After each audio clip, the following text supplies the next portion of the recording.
é O Método do Cinema Verdade de Jean Rouch com seus jogos psicanalíticos. Eu começo agradecendo à banca, ao meu colega professor José Roberto Ferreira Sintra por ter aceitado o nosso convite, e ao professor Márcio Freire da Unicamp, nosso convidado para esse TCC. Agradeço sinceramente vocês terem aceitado fazer parte dessa banca e agradeço também desde já a plateia. Estava comentando lá fora que TCC sem plateia não tem graça, então hoje nós estamos aqui bem representados para essa apresentação do Leonardo. O nosso procedimento padrão é simples e nós temos para a apresentação do Leonardo, ele pode realizar uma síntese, destacar o que ele achar interessante do trabalho que ele realizou. Após o Leonardo, eu passo a palavra para o nosso convidado, o professor Márcio, para os comentários dele. Depois dos comentários dele, o Léo comenta os comentários do professor e eu passo então a palavra ao Sintra, nosso colega aqui da casa, também para os comentários e os comentários do Léo. Boa noite a todos. Em primeiro lugar, eu gostaria de agradecer a presença dos professores da banca, o Sintra e o Márcio, da minha orientadora Rosana, e dos meus familiares e amigos. Bom, o título do meu trabalho é O Método do Cinema Verdade de Jean Rouch com seus jogos psicanalíticos. Nesse trabalho, eu falo um pouco da biografia do documentarista e antropólogo francês Jean Rouch, que nasceu em 1917 e morreu em 2004, das suas influências, e procuro mostrar as suas estratégias de abordagem para retratar a cultura de um povo ou o modo de expressão de um indivíduo. Bom, Jean Rouch promoveu os chamados jogos psicanalíticos. Esses consistiam basicamente em incentivar que os personagens do filme se encontrassem, conversassem e falassem abertamente sobre suas vidas. Meu trabalho foi encontrar e analisar esses jogos psicanalíticos em dois filmes de Jean Rouch: Eu, um Negro, de 1958, e Crônica de um Verão, de 1960, que inauguram o movimento Cinema Verdade. Esse movimento, iniciado no final da década de 1950, caracterizou-se pela interação do cineasta com os personagens do mundo que ele retratava. O cineasta não se escondia atrás da câmera, mas assumia-se como participante ativo do filme e como produtor de uma realidade nova. Isso é feito atualmente nos filmes do Eduardo Coutinho, por exemplo. Mas esse método é diferente do adotado em outro movimento, o cinema direto, lançado na mesma época, em que o documentarista, ao contrário, não podia intervir na realidade, por acreditar que só assim a verdade dos fatos emergiria. Isso é feito atualmente, por exemplo, nos filmes do João Moreira Salles. Bom, no filme Eu, um Negro, o Jean Rouch retratou o cotidiano de um jovem que havia migrado da Nigéria para a Costa do Marfim e vivia na pobreza.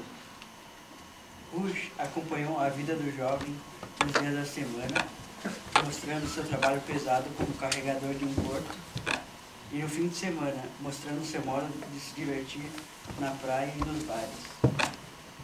Além disso, Rouch filmou os sonhos do jovem. Como ele sonhava em ser boxeador, Rouch filmou uma luta imaginária dele com outro personagem.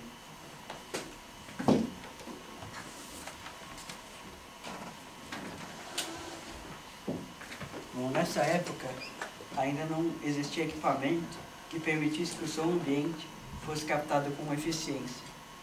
Para preencher esse vácuo de som, Jean Rouch pediu para o jovem fazer comentários em estúdio por cima das imagens filmadas. Isso permitiu que o jovem pudesse expressar o que sentia com o tipo de vida que levava. Já no filme Crônica de um Verão, Jean Rouch e o sociólogo Edgar Morin conseguiram adaptar um equipamento que permitia a captação do som ambiente com eficiência. Neste filme, eles lançaram o movimento Cinema Verdade e retrataram a vida de alguns parisienses no verão de 1960. Para isso, Jean Rouch e Edgar Morin fizeram entrevistas provocadoras para os personagens do filme e promoveram encontros entre eles, o que resultou em declarações surpreendentes. Além disso, desenvolveram duas experiências muito interessantes. Na primeira delas, pediram para a personagem Marceline andar sozinha pelas ruas de Paris, com um gravador e um microfone, e dizer tudo o que tinha vontade sobre sua experiência de ter passado por um campo de concentração na Segunda Guerra com o pai e de ter sido deportada sem ele. Isso fez com que ela desabafasse de um modo comovente. Na segunda experiência, depois que os personagens assistiram a sua própria participação no filme, Jean Rouch e Adrien Morin perguntaram a eles o que tinham achado do resultado, se suas declarações foram verdadeiras ou encenações. Houve respostas variadas. No final do filme, Rouch e Morin andam pelo corredor do Museu do Homem de Paris e concluem que nessa experiência de cinema-verdade não houve uma separação radical entre verdade e encenação. As pessoas atuavam por estarem na frente das câmeras, mas, ao mesmo tempo, transmitiam verdades psicanalíticas que emergiam numa determinada situação espontânea produzida artificialmente.